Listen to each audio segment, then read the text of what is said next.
अपना विषय चल रहा था समय के पहले सुधरना है और समय के पहले संभलना है। यदि समय के पहले संभल जाएंगे तो सम्यक दर्शन को प्राप्त करके, चारित्र को प्राप्त करके मोक्ष मार्ग की ओर अग्रसर होकर के लक्ष्य को प्राप्त कर लेंगे। लेकिन समय रहते यदि लक्षणों को प्रकट नहीं किया तो लक्ष्य की प्राप्ति होने वाली नहीं है।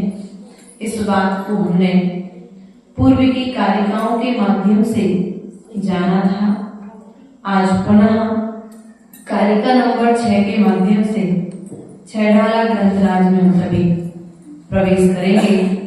पंडित दौलतराम जी क्या कहना चाहते हैं, उनके विचारों को अपने विचारों के माध्यम से प्रस्तुत करने का प्रयास। सुबह अशुभ बंद के पर मझारे रति अरति करे निज पद विशाल आत्म हित गे तु विरागी ज्ञान ते लगे आप को कष्ट दान। अर्थात शुभ अशुभ बंध के फल मजा। शुभ और अशुभ से तो आपको समझ में आ गया। शुभ अर्थात सुख देने वाला, अशुभ अर्थात दुख देने वाला। जो कर्म तुमने किया है वो कर्म तुम्हारे साथ में बन गया है। क्या हो गया है? तुम्हारे शुभ कर्म भी तुम्हारे साथ में बंध करके आए हैं और अशुभ कर्म भी तुम्हारे साथ में बंध करके। देखो, शुभ कर्म का उदय है कि आप सभी अभी जिनालय में विराजमान हो। शुभ कर्म का उदय है कि आप सभी पूजन करने के लिए मंदिर में विराजमान हो। शुभ कर्म का उदय है कि इस समय आप मां जिनवाणी को सुन रहे हैं। ये आपका शुभ कर्म का सुख का उदय है, साता का उदय है। जो आपकी आत्मा को अच्छा लग रहा है आप वो देना चाहिए। जो आत्मा को अच्छा नहीं लग रहा है उन सबको छोड़ करके आप यहाँ पर, ये शुभ का उदय है। किसका उदय है? और शुभ के उदय में किया गया कार्य सुख को देने वाला होता है। क्या? सुख के उदय में, शुभ के उदय में किया गया कार्य शुभ को, मंगल को, क्षेम को, सुख शांति को देने वाला होता है। लेकिन आज कुछ प्रवृत्ति ऐसी है जीवों की जो वर्तमान में दिखाई देती है। शुभ के उदय में, सुख के उदय में जीव दुख का बीज बन लेता है। क्या? सुख के उदय में जीव दुख का बीज बो लेता है, और जब वह बीज अंकुरित होकर के सामने में आता है तो दुख के उदय में फिर दुख के बीज बोकर के दुख को भोगता। बात को समझ में आई कि नहीं आई? सुख का उदय है, मंगल का उदय है, शुभ का उदय है तुम्हारे जीवन में। शैलेश भैया, संपत्ति आई, सुख है कि नहीं? देखो सही सही कहना, सुख तो है ना, एक पल के लिए मान लो सुखाभास तो है। सुख तो मिलता है जब तुम्हारे पास में वो पैसों का बड़ा ब्रीकेज जब तुम्हारे सामने में आता है। चलो आज मैंने इतना कमा लिया, उतने समय के लिए तो अपने लगता है चलो कुछ कर लिया आज, है ना, उस समय तो कुछ सुख की अनुभूति। लेकिन वो जो पैसा तुम्हारे पास में, तुम्हारे सुख के उदय में, शुभ के उदय में, मंगल के उदय में तुम्हारे पास में आया है, अब वो पैसा तो आ गया शुभ के उदय में। अब तुम्हारे हाथ में दो चीजें हैं, या तो उस पैसे को व्यसन में खर्च कर दो, या फिर उस पैसे को पुण्य में खर्च कर दो। सुख के उदय में सुख की कार्य करना बड़ा कठिन है। अब अशुभ के उदय में अशुभ का बंध तो प्रत्येक जीव करता है। एक इंद्री से लेकर के संगी असंगी के भेद से सभी जीव अशुभ के उदय में अशुभ का बंध कर रहे हैं। लेकिन शुभ के उदय में शुभ करने की क्षमता यदि किसी के अंदर है तो वह मात्र मनुष्य गति के जीव के अंदर है। सुख का उदय है, पैसा आया, मन में विचार आ गया, क्यों ना एक जिनालय में प्रतिमा विराजमान कर ली जाए। मेरे जीवन की पहली कमाई है, क्यों ना ये कमाई माता पिता के ऊपर खर्च की जाए। लेकिन वहीं पर सुख को दुख में कैसे परिवर्तित करते हो? अरे पहली कमाई है तो दोस्तों के साथ पार्टी तो, दोस्तों के साथ महेंद्र जी पार्टी तो बनती है। और जाकर के उस बच्चे ने व्यसनों में, क्यों ना 30,000 मिले हैं, इन 30,000 को अपन सट्टे में लगा दें तो इसके दोगुने मिल जाएंगे, तो हम और अच्छे से अपनी इच्छाओं की पूर्ति। शुभ के साथ में अशुभ भी चलता है, ध्यान रखना। धूप के साथ में छांव भी, देखना आपकी छाया आपके साथ चलती ना, सिर पर धूप हो लेकिन आपकी छाया आपके आगे। तो ऐसे दुख के साथ में जैसी आपकी छाया आपके साथ में चलती है, ऐसे ही शुभ के साथ में अशुभ चलता है। लेकिन यदि तुम चाहो तो वह अशुभ को तुम शुभ में परिवर्तित कर सकते हो। धूप लग रही है लेकिन आपने क्या किया, छाता तो मौन लेके आए क्या? चतुर्दशी तो नहीं है आज। शुभ के उदय में को आप चाहो तो अशुभ में भी बदल सकते हो, और शुभ को चाहो तो शुभ में भी परिवर्तित कर सकते हो। एक वे हुए राजा जिन्होंने आटे से मुर्गा बना करके नरक गति हो जाए। और एक वो माता हुई जिसने आटे से रोटी बना करके मुनिराजों का आहार करा दिया। शुभ का उदय था, भोग सामग्री मिली थी, अब उसका भोग करते समय किस प्रकार का उपयोग तुमने किया है, वैसा कर्म का बंध तुमने कर दिया है। इसलिए प्रिय बंधुओं, शुभ अशुभ बंध के फल मजार, शुभ अशुभ जो फल जीव ने कर्मों को बांधा है, उन फलों के मध्य में क्या करता है, फलों में रति अरति करे निज पद विसार, अर्थात निज पद अर्थात आत्मा को विचार अर्थात भूल करके क्या करता है, निज आत्मा को भूल करके यह जीव शुभ में और अशुभ में राग द्वेष करता रहता है। रति अर्थात राग, अरति अर्थात द्वेष। अच्छा मिल गया सो सुख और बुरा मिल गया सो दुख। अब माता पिता ने संपत्ति दी थी पुत्र के लिए, तो सुलभ भैया ये भी तो सोच सकते थे, चलो कम से कम मम्मी पापा ने रहने के लिए घर में एक कमरा तो दे दिया, घर से तो नहीं निकाला क्यों भैया।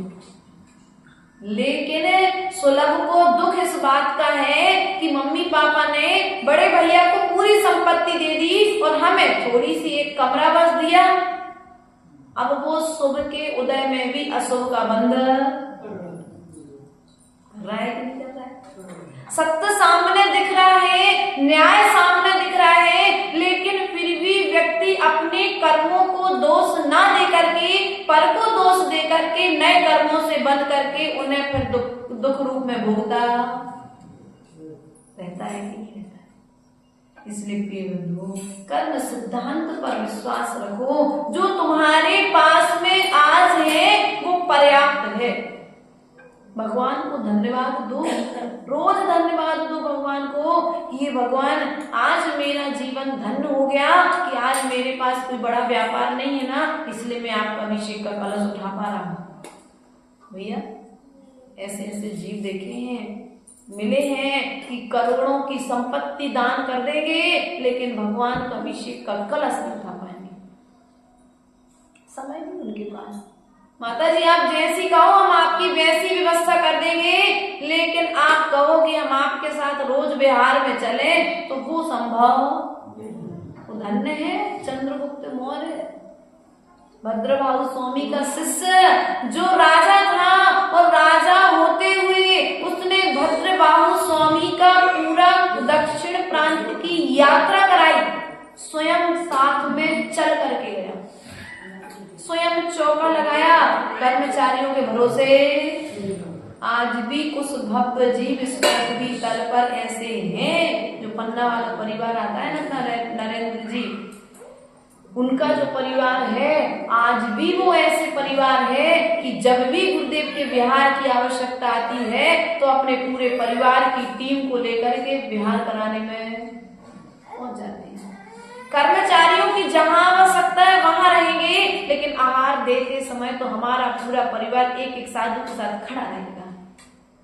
ये होता है पुण्य को पुण्य में लगाना। पुण्य के उदय से पैसा मिला है, शुभ के उदय से पैसा मिला है, जीवन में मंगल आया है इसलिए पैसा तुम्हारे पास आया है, लेकिन मंगल होते हुए भी तुम उस मंगल को पहचान नहीं पा रहे।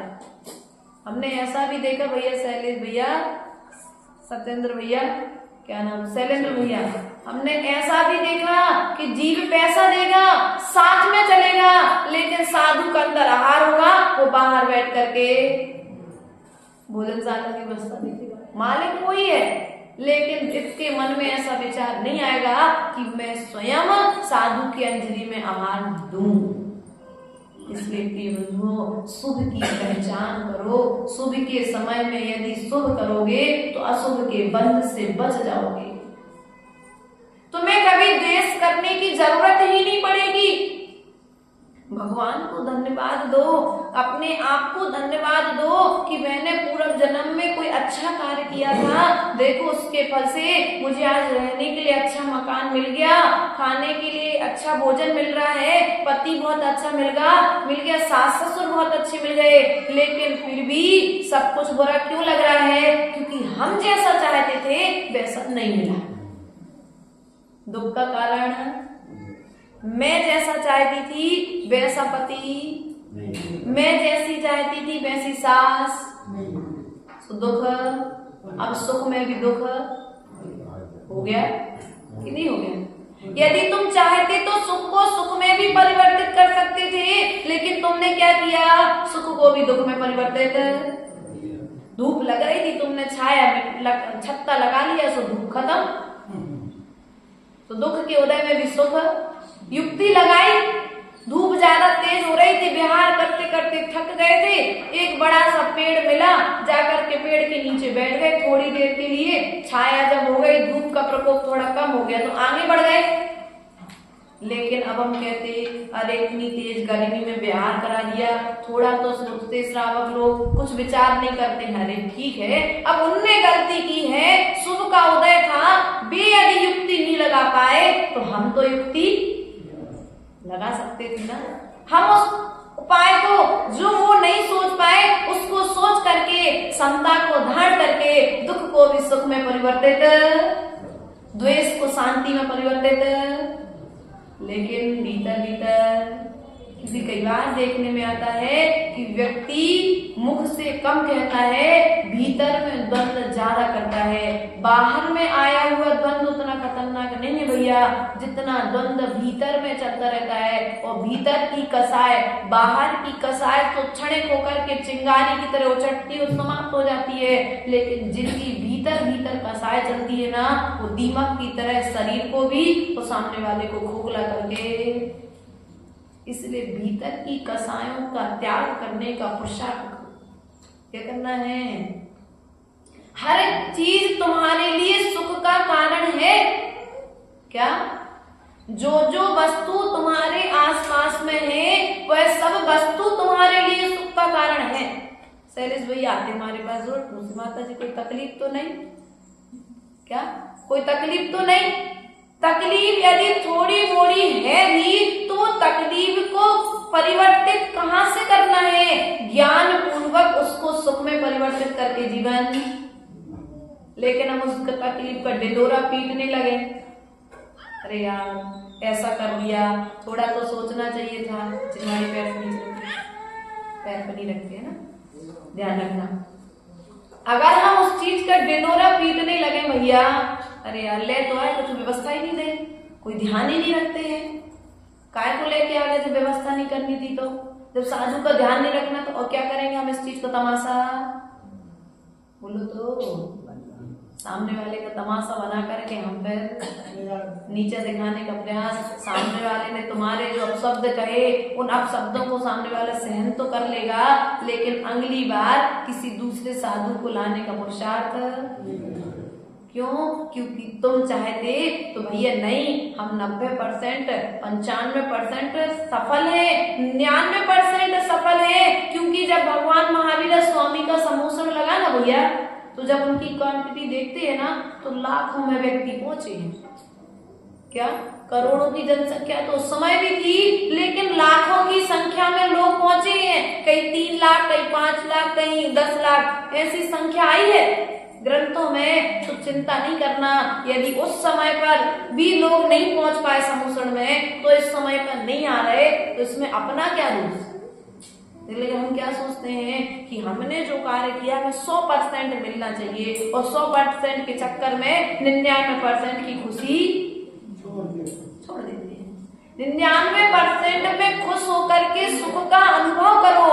100% जब मिलेगा, जब मिलेगा समय आने पर। हम तो ये विचार करते हैं कि महावीर स्वामी के समय में भी जब 100% लोग नहीं पहुंचे, हमें जैसे दीप तो थे, हम तुम तो ही थे। यदि महावीर स्वामी के समोसन में पहुंच जाते तो पंचम काल में आने नहीं पड़ता। आना पड़ता क्या? नहीं आना पड़ता, क्योंकि समोसन में पहुंचते तो सम्यक दर्शन हो जाता, और सम्यक दर्शन हो जाता तो संसार की भटकन, लेकिन समोसन में नहीं पहुंच पाए। इसलिए पंचम काल में हमको आना पड़ा है। अब पंचम काल में आना पड़ा है, तो प्रयास करो कि पंचम काल में आने के पश्चात में हम अशुभ को शुभ में बदलेंगे, और शुभ को अशुभ में नहीं बदलने देंगे। आप लोग क्या करते हो? अभी दीपावली आएगी, दीवार पर लिखोगे शुभ श्री लाभ। क्या लिखते हो भैया मनीष? शुभ श्री लाभ। बताओ दीवार पर लिख वैसे जीवन में शुभ हो जाएगा क्या? आपने दीवार पर शुभ लिख दिया, आपने दीवार पर लाभ लिख दिया, दीवार पर श्री लिख दिया, तो क्या वो श्री अंतरंग लक्ष्मी की प्राप्ति दीवार पर लिखने से हो जाएगी क्या? शुभ अर्थात जीवन में मंगल दीवार पर लिखने से हो जाएगा क्या? जीवन में जो तुम्हें लाभ चाहिए है वह लाभ दीवार पर लिखने से या कागज पर लिखने से हो जाएगा क्या? बोलो तो डॉक्टर साहब जी, पंडित जी, बात समझ में आ रही? दीवार पर लिखने से जैसे तुम्हारे जीवन में शुभ श्री लाभ नहीं होगा, उस शुभ श्री लाभ की प्राप्ति के लिए आपको पुरुषार्थ करना पड़ेगा। उसी प्रकार से जब तुम्हारे शुभ का उदय आए तो शुभ के उदय में अशुभ नहीं करना। क्या? शुभ के उदय में अशुभ कार्य नहीं करना है। एक तो बुखार आ गया और बुखार के बाद में कड़वी दवाई और दे दी। क्या?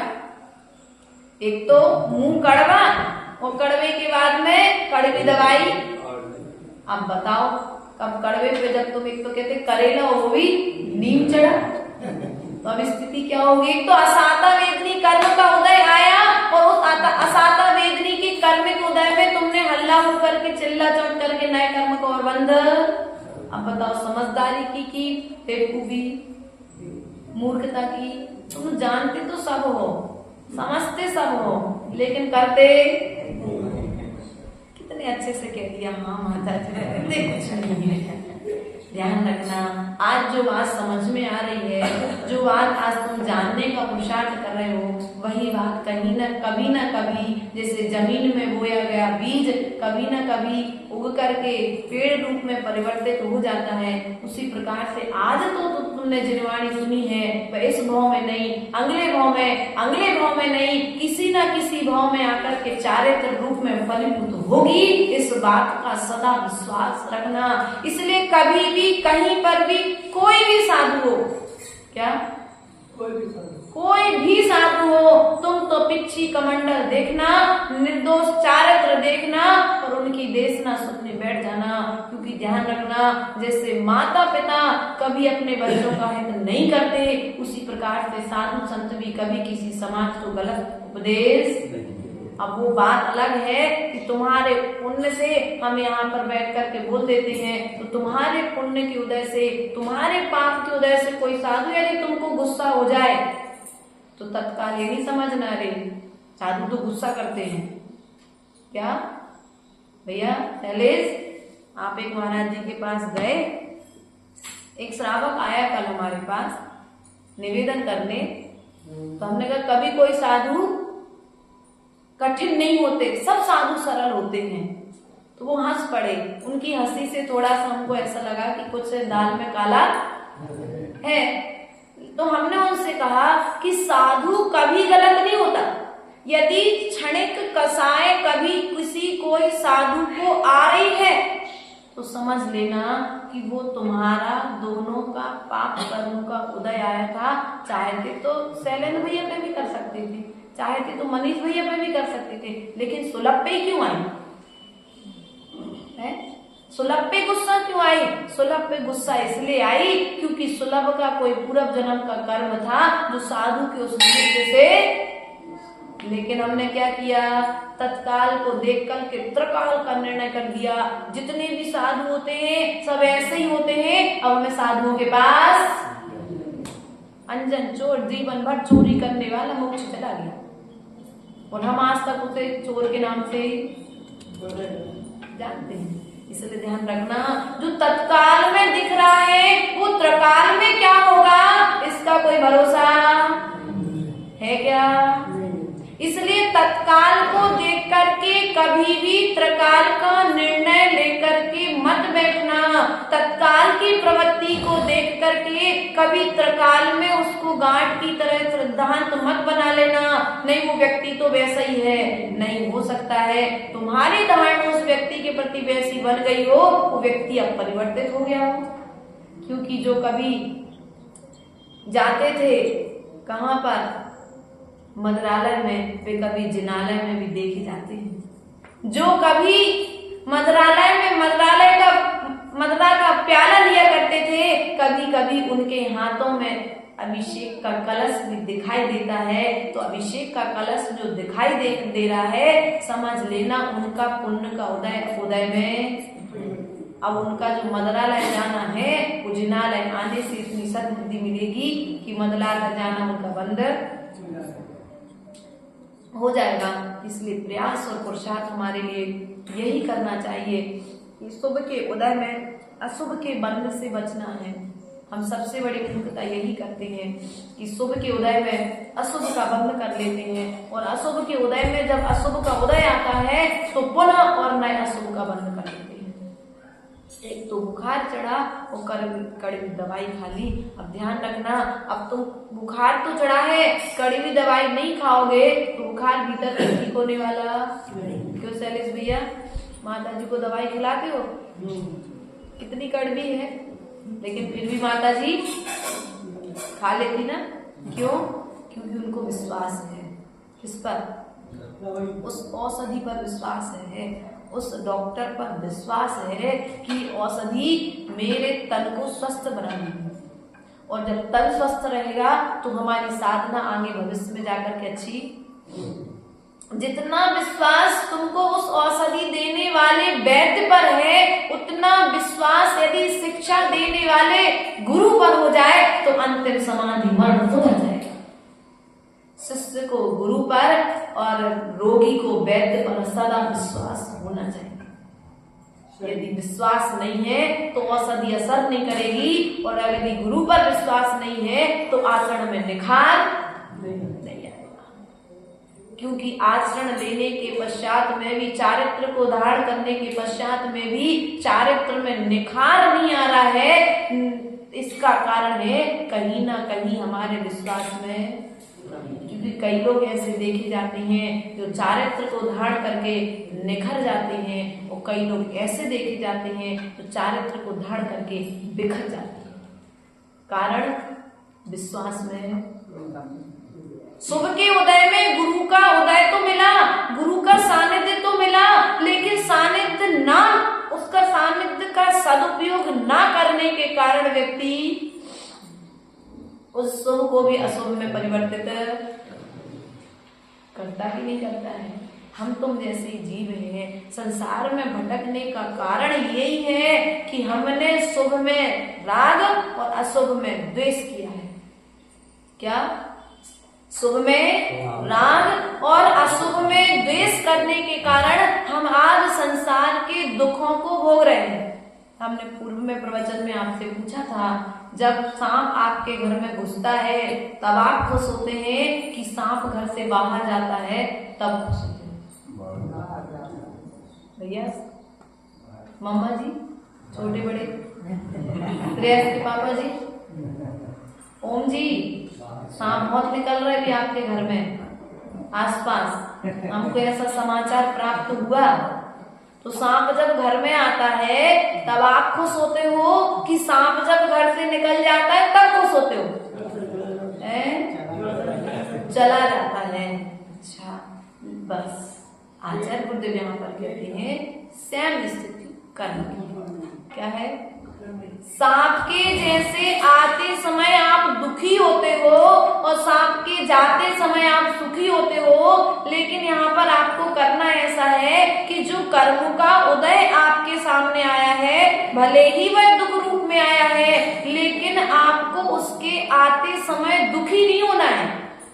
क्योंकि जो कर्म का उदय आया है ना, वो जाने के लिए आया है। एक बार उदय में आ जाएगा फिर दोबारा आने वाला बोलो तो हम तो भगवान से पता है क्या निवेदन करते हैं कि भगवान, हमने अनंत काल में जितने कर्म किए हैं वे सब कर्म अभी इस मनुष्य पर्याय में, इस आरिका पद पर आने के बाद में उदय में आ जाए तो कर्म की निर्जरा हो जाएगी। पता नहीं फिर अगले देव में चले जाएंगे। यदि हमारी बुद्धि नहीं चली अच्छी तो फिर क्या करेंगे आगे। इसलिए जितने अधिक कर्म है, झड़ना है, वे सब कर्म उदय में आकर के अभी जितना भार कम हो जाए उतना पहाड़ पर चढ़ते हो, क्या करते हो भैया? महेंद्र जी, आप पहाड़ पर चढ़े, शंभू शिखर जी का पहाड़ चढ़ना आपने प्रारंभ किया और आपने थोड़ा सा नाश्ते का डिब्बा भी रख लिया, एक पानी की बाटल भी रख ली, थोड़ा सा और कुछ नींबू रख लिया है, शक्कर रख ली, शिकंजी बनाने के लिए छानने के लिए छन्नी रख ली, नींबू बनाने के लिए आपने चाकू रख ली, आदि आदि साधन। ज्यादा थक जाएंगे तो थोड़ा सा आपने तेल भी रख लिया, घबराहट होने लगे तो आपने कपूर रख लिया, ऑक्सीजन की कमी हो जाए तो कपूर रख लिया आपने। ऐसी छोटी छोटी सामग्री इकट्ठे करते करते वो थैला बन गया 5 किलो। क्या हो गया वो थैला? 5 किलो वजन का वो थैला। अब आपने चढ़ना प्रारंभ किया पहाड़ की वंदना के लिए। जब आपने चढ़ना प्रारंभ किया तो क्या हुआ? चढ़ते चढ़ते हाँफी आने लगी। तो आपने विचार किया इस बैग में से कम क्या किया जा सकता है, तो आपने पानी की बाटल निकाली, थोड़ा सा पानी पिया, चलो थोड़ा सा तो वजन कम। धीरे धीरे करके आपने पानी की बाटल, पानी तो ऊपर भी जाके मिल जाएगा, तो एक काम करो, पानी की बाटल तो पानी फेंक दो। अब बताओ, इतनी मेहनत से तुम नीचे से छान के उबाल के भर के लाए तो तुमने फेंक दिया, दुख नहीं हुआ? क्यों? लक्ष्य में है। बोलो तो। जैसे तुम्हारे लिए पर्वत की वंदना करना है तो भार से रहित होना अति आवश्यक है, उसी प्रकार से हमको अभी 7 राजों ऊपर जाना है तो कर्मों के भार से रहित होना अति आवश्यक है। जब तक कर्मों के भार से रहित नहीं होगे, हल्के नहीं होगे, तो फिर ऊपर की यात्रा संभव। इसलिए भगवान से कभी भी आओ तो ये नहीं कहना भगवान मेरा दुख मिट जाए, भगवान से कहना भगवान जितने हमने कर्म किए ना वे सब कर्म अभ्युदय में आ जाए। क्योंकि अभी रहने के लिए घर अच्छा है, पत्नी समझदार मिली, बहू समझदार मिली, जी बेटा समझदार मिला, खाने के लिए रोटी अच्छी मिली, साता के उदय में यदि असाता का उदय आएगा तो जल्दी आसानी से कट जाएगा, लेकिन असाता के उदय में यदि असाता का उदय आया तो दिन काटना बड़ा कठिन है। सुख के दिन जल्दी कट जाते, दुख का एक दिन 1 वर्ष के जैसा है ना भैया। सुख के दिन बहुत जल्दी कटते हैं, लेकिन दुख का एक दिन भी 1 वर्ष के जैसा प्रतीत होता है। इसलिए दुख को यदि सुख में परिवर्तित करना है तो सुख के समय में दुख, बोलो तो, दुख के समय, सुख के समय में दुख। मंदिर में आकर के तुम्हारी शांति धारा का कलश यदि कोई दूसरा उठा ले, पर्यूषण पर्व में आएगा देखने में, उस समय तुम्हारी समता बनी रहे तो सुख के उदय में सुख का तुमने बंद कर लिया, शुभ का बंद कर लिया। अब दीवार पर लिखने से शुभ नहीं होगा, जो तुमने आचरण किया है ना वो आचरण तुम्हारे जीवन को मंगलमय कर देगा। तुमने समता बांध के रखी, इतना विचार कर लेना। देखो रोज रोज मैं बोली लेता हूँ महेंद्र जी, और आज मैंने नहीं कलश उठाया, मेरे दूसरे भाई ने उठा लिया कलश, क्या बात है, कोई बात नहीं। आज मुझे बड़ी प्रसन्नता है कि रोज मैं अकेले करता था, आज मेरे साथ मेरा दूसरा समाज का भाई खड़ा हो गया। लेकिन हम क्या करते हैं, सब कुछ सोच हम मैंने बोली ली है तो मैं ही ये कार्य करूंगा, और जहां पर मैं आ जाता है वहां पर मैं बनने में समय, मैं अर्थात बकरी जो होती है ना क्या करती है, सुनी आवाज कभी बकरी की? बताओ, बकरी की आवाज सुनी? ऐसे चुप हो गए जैसे तुम और कह रहे हो। हम तो पूछ रहे हैं, हाँ मामी, बड़ी मामी जी को सब ज्ञान है। क्यों सैलिफ भैया, यही बड़ी मामी ज्ञान, इनको सब अनुभव है। इसलिए अनुभव है क्योंकि कहीं ना कहीं मैं ध्यान रखना, मैं का त्याग कर देना मामी जी, तो तुम्हारा जीवन ममत्व से रहित होकर के मोक्ष की ओर बढ़ जाएगा। और यदि तुमने इस मैं के ममत्व का त्याग नहीं किया तो ना तो तुम मुनि बन पाओगे, ना महाव्रती बन पाओगे, और ना मोह का त्याग कर पाओगे, अर्थात मिथ्यात्व के साथ में इस संसार में भटकते। इसलिए मैं का त्याग करोगे तो मिथ्यात्व का त्याग हो जाएगा, महाव्रत प्रकट हो जाएंगे, और महाव्रत प्रकट हो जाएंगे तो हम भी महान पद को प्राप्त करके मोक्ष की ओर अग्रसर हो जाएंगे। इस प्रकार से आज एक पद पर, एक लाइन पर अपनी चर्चा हुई है। शुभ को अशुभ में नहीं बदलना है तो राग द्वेष से बचना पड़ेगा। तुम्हारे लिए जो मिला है वो तुम्हारे पुण्य के उदय से मिला है, उस पुण्य का लाभ लेकर के तुम उसमें शांति से, समता पूर्वक उसका भोग करने का प्रयास करो, ना कि दूसरे के सुख को देख करके अपने सुख को दुख में बदलने का। आज व्यक्ति अपने से दुखी नहीं है, आज व्यक्ति पर से दुखी है। भैया मनीष का इतना बड़ा बंगला कैसे? व्यक्ति मेरा ही तो भाई है, मेरा ही तो भाई है, मेरे पिता ही ने तो संपत्ति दी है, लेकिन उनको ज्यादा दे दी और मुझे कम दे दी। कम से कम इतना ही सोच लेते, मुझे याद है, अच्छे से याद रहती है बात हमेशा जीवन में। कहते ना कभी ना कभी कोई ना कोई तो जीवन में आदर्श बनता है। और 2007 की घटना है, जब दादाजी का घर में मरण हो गया। और जब मरण हुआ तो मरण के पश्चात में पंच बैठते हैं समाज में, वो जो बंटवारा होता है ना परिवार का, तो पंच बैठे। और जब पंच बैठे तो घर पर समाचार देने के लिए एक समाज के श्रावक श्रेष्ठी आए, या बड़े पापा के बच्चे लोग आए, सब लोग, कि चाचा आज हम वहां पर मीटिंग है, तो समाज के पंच लोग बैठेंगे, सब बड़े पंजी लोग, जो भी जो रिश्तेदार, सब बड़े लोग बैठे करके बोले बंटवारा होना है। हमारे पिता का शब्द उस समय ये था कि हमारे पिताजी को जो देना है सो वे दे देंगे, हमें उनसे मांगने की जरूरत। हमारे भाग में जो होगा उन्हें देना होगा तो वे जीते जी लिख करके हमको खुद दे करके जाते, और यदि उन्हें देना होगा तो वे लिख करके रख गए होंगे, और नहीं देना होगा तो उनकी संपत्ति पर मेरा कोई अधिकार। उन्होंने जन्म दे दिया, हमारे हाथ पर अच्छे चल रहे हैं, बच्चे अच्छे हैं, हम पाल लेंगे, हमें पिता से झगड़ा करने की कोई जरूरत। लेकिन आज की स्थिति क्या है? जो तेरा है वो भी मेरा है, और जो मेरा है वो तो मेरा। पिता की संपत्ति पर भी मेरा अधिकार है, वो मेरी संपत्ति पर भी मेरा अधिकार। ध्यान रखना, यदि तुम अपने सुख को दुख में बदलना चाहते हो तो दूसरे की संपत्ति को हड़पने का प्रयास करो।